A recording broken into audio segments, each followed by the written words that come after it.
Assalamualaikum warahmatullahi wabarakatuh. Alhamdulillahilladzi arsala rasulahu bil huda wa dinil haqq liyuzhirahu 'alad dini kullih walau karihal kafirun. Asyhadu an la ilaha illallah wahdahu la syarikalah wa asyhadu anna Muhammadan abduhu wa rasuluhu la nabiyya ba'dah. Allahumma salli ala Muhammad wa ala alihi wa ashabihi ajma'in. La hawla wa la quwwata illa billahil aliyyil azim. Hasbiyallah wa ni'mal wakil. Ni'mal maula wa ni'man nasir. Amma ba'd. Bapak-bapak, ibu-ibu, saudaraku seiman rahimakumullah, kita bersyukur kehadirat Allah sampai saat ini kita masih diberi kesempatan oleh Allah untuk mengevaluasi bagaimana kita hidup di dunia ini. Apakah sudah sesuai dengan janji kita dulu di alam arwah dengan Allah, di mana manusia semuanya di alam arwah sebelum bertemu roh dengan jasad pernah berjanji dengan Allah, pernah bersyahadat.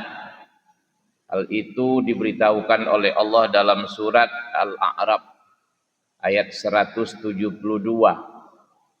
yang bunyinya, A'udzubillahi minasyaitonir rajim.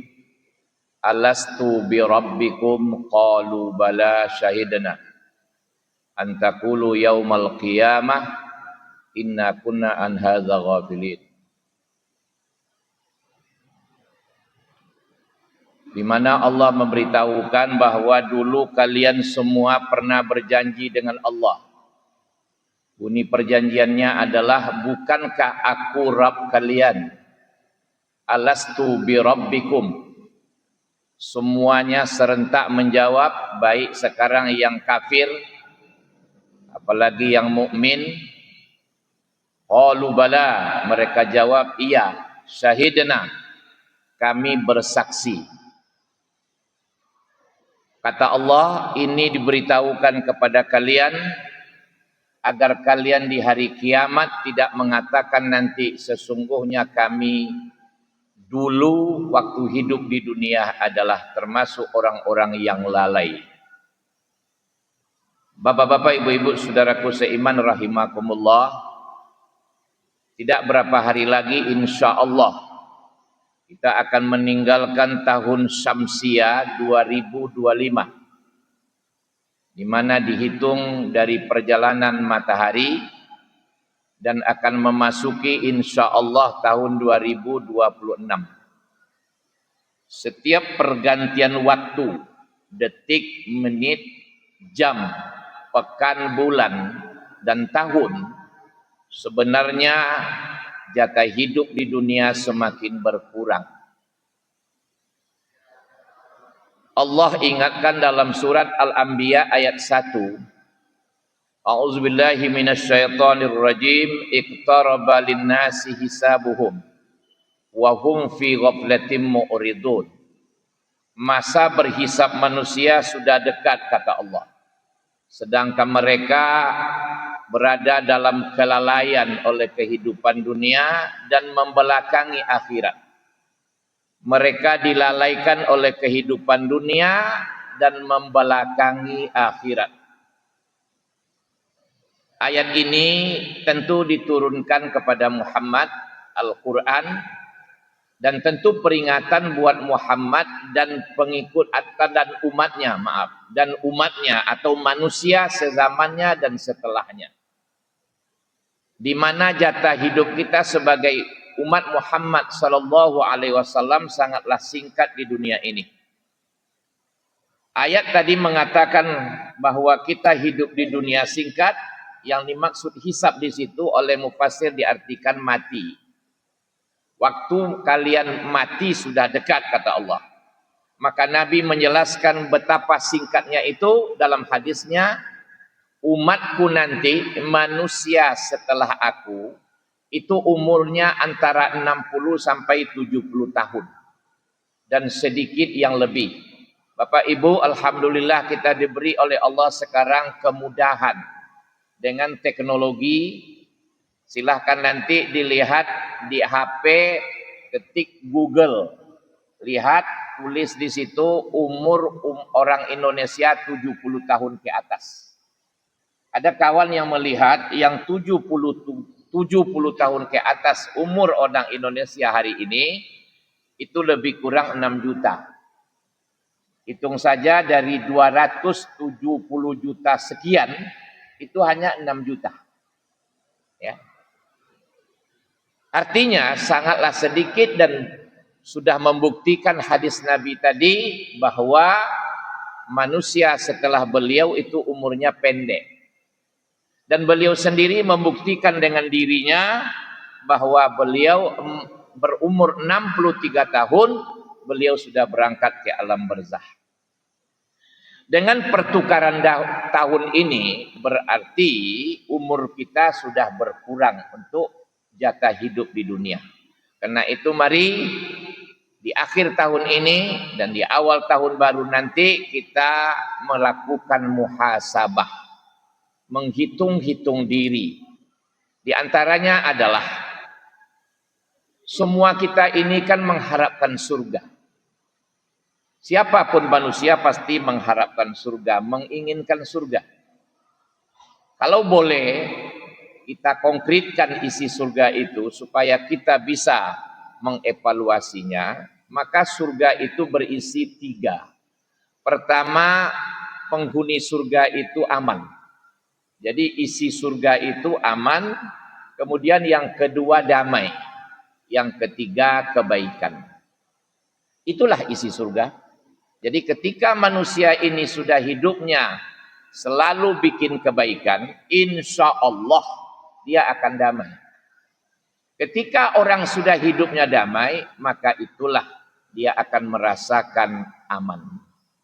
Bapak-bapak, ibu-ibu yang saya hormati,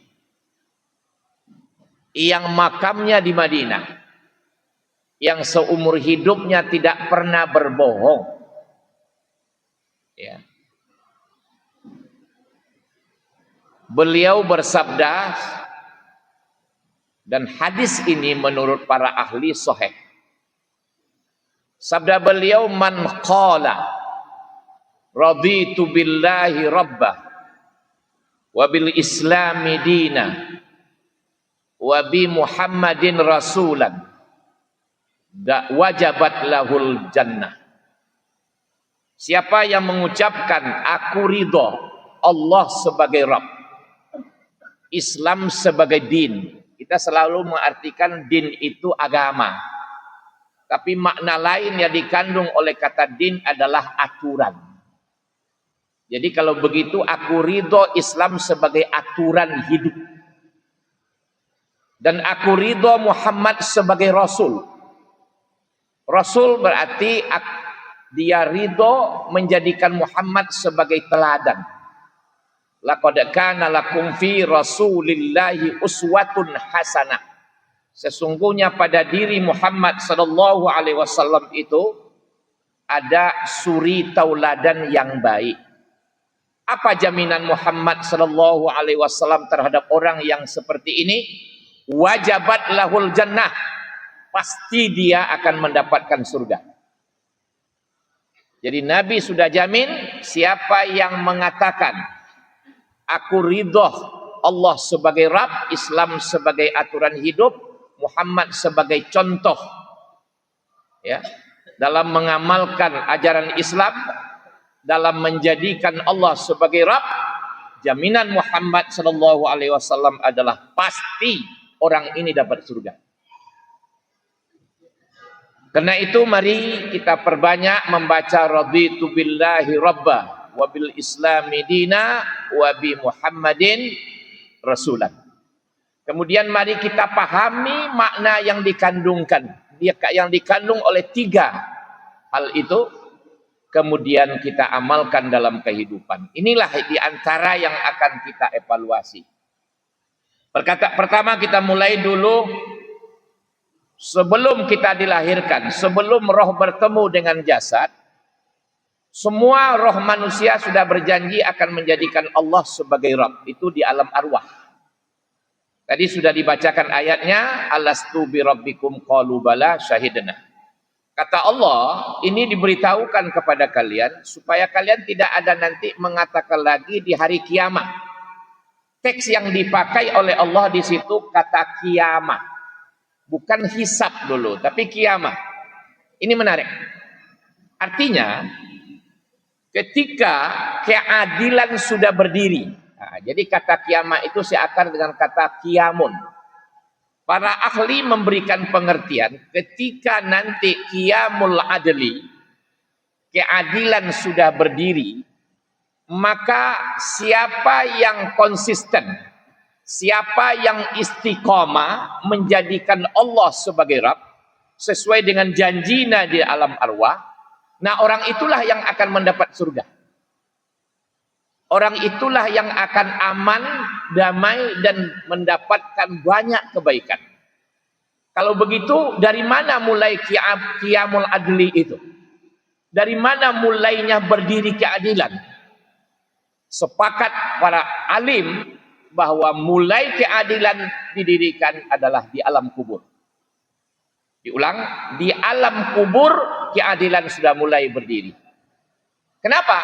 Karena yang melaksanakan tugas sebagai pemeriksa, sebagai penanya, sebagai yang diberi hak untuk menghukum, tidak menerima sogok. Yaitu mungkar nangkir. Sebab keduanya itu tidak butuh apa-apa. Itu satu.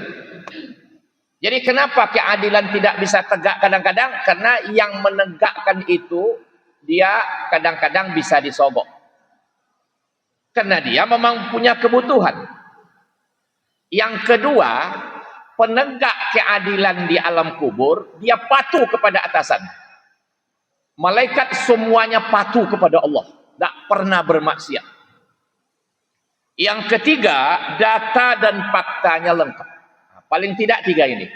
Jadi kalau begitu, di alam kubur keadilan sudah tegak.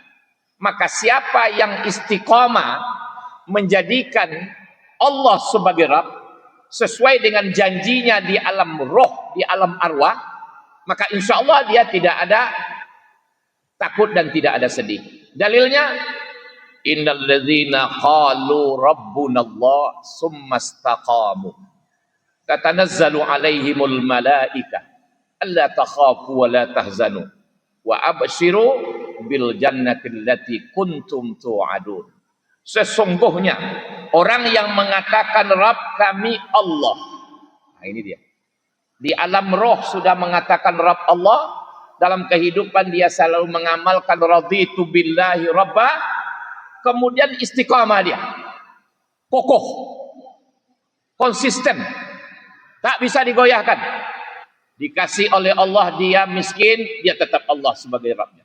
Dikasih kaya, Allah Rabbnya. Dikasih jabatan, Allah Rabbnya. Diturunkan dari jabatan, Allah Rabbnya. Rakyat biasa, Allah Rabbnya. Pokoknya tidak bisa digoyahkan. Disiksa pun, Allah Rabbnya. Ini jaminan dari Allah nih. Maka mereka selalu didampingi oleh malaikat. Allah takhafu wa la tahzanu. Dalam hidupnya tidak ada kamus takut dan sedih yang berkaitan dengan makhluk. Ini ada itu. Mau diejek dia, mau disiksa dia, mau digertak dia, mau dirampas, enggak ada ketakutan, enggak ada kesedihan. Kemudian kata Allah, hai orang-orang yang istiqamah menjadikan Allah sebagai Rabb, sebagai Tuhannya, tidak bergeser sedikit pun, gembiralah kalian. Surga sudah disiapkan untuk kalian. Allahu Rabbi. Tu'adun. Sudah itu. Dari mana mulai surga diberikan? Dari kubur. Ketika seorang mukmin wafat, maka kepada dia dikatakan, ya ayyatuhan nafsul mutmainnah, hai jiwa yang tenang, karena karena mengamalkan raditu billahi rabbah, Rabb aku Allah. Ya. Irji'i ila rabbiki radiyatan mardiyah, kembalilah engkau kepada Rabbmu, inna lillahi wa inna ilaihi raji'un, dalam keadaan engkau ridho kepada Allah, Allah ridho kepadamu. Allah suka kepadamu, kamu rindu kepada Allah. Kemudian berkumpullah kamu dengan hamba-hambaku dan masuklah ke dalam surgaku, kata Allah. Ketika mukmin wafat, maka dijelaskan dari tafsir ayat tadi, yang orang istiqamah menjadikan Allah sebagai Rabb, tidak ada takut, tidak ada sedih. Yang ada apa? Kenikmatan. Dari mana datangnya? Datangnya adalah ketika seorang mukmin akan wafat, maka malaikat maut datang mengucapkan salam. Kemudian menyampaikan salam dari Allah.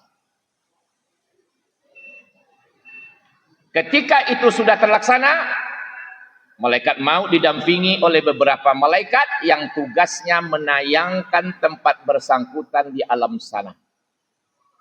Nikmat yang sudah menantinya di alam sana, yang melebihi seluruh kenikmatan dunia yang pernah dinikmati oleh makhluk. Ketika ditayangkan itulah nyawanya dipisahkan dengan sangat terhormat oleh malaikat maut. Kesakitankah yang ada? Tidak, kenikmatan. Mana dalilnya? Jangan macam-macam. Oke. Kenikmatan yang disediakan di sana melebihi seluruh kenikmatan dunia. Kegantengan yang diberikan kepada Yusuf belum seberapa dibanding dengan gantengnya Muhammad sallallahu alaihi wasallam. Dan itu bukan seluruh nikmat kegantengan dikasihkan kepada Yusuf. Andaikan ibu-ibu yang memandang Yusuf itu disayat jarinya, bukan ketika dia melihat Yusuf pasti dia memekik, pasti dia menjerit. Tapi ketika dia melihat Yusuf, dia mengatakan ini bukan manusia, ini malaikat. Dia terus mengupas, tapi yang terkupas bukanlah apel, tapi jari jemarinya. Terasakah dia waktu itu? Tidak sama sekali. Begitulah orang mukmin ketika wafat. Maka Allah katakan, tidak ada takut, tidak ada sedih, orang yang konsisten menjadikan Allah sebagai Rabb. Karena itu, di akhir tahun ini, mari kita evaluasi diri kita. Bagaimana kita dengan janji sebelum lahir ke dunia, bahwa Allah kita siap menjadikan dia Rabb. Sudahkah itu kita laksanakan? Karena itu, mari dalami pengertian Rabb ini dalam pengajian. Tidak mungkin disampaikan dalam waktu yang singkat. Subhanakallahumma wa bihamdika asyhadu an la ilaha illa anta astaghfiruka wa atubu ilaik. Assalamualaikum warahmatullahi wabarakatuh.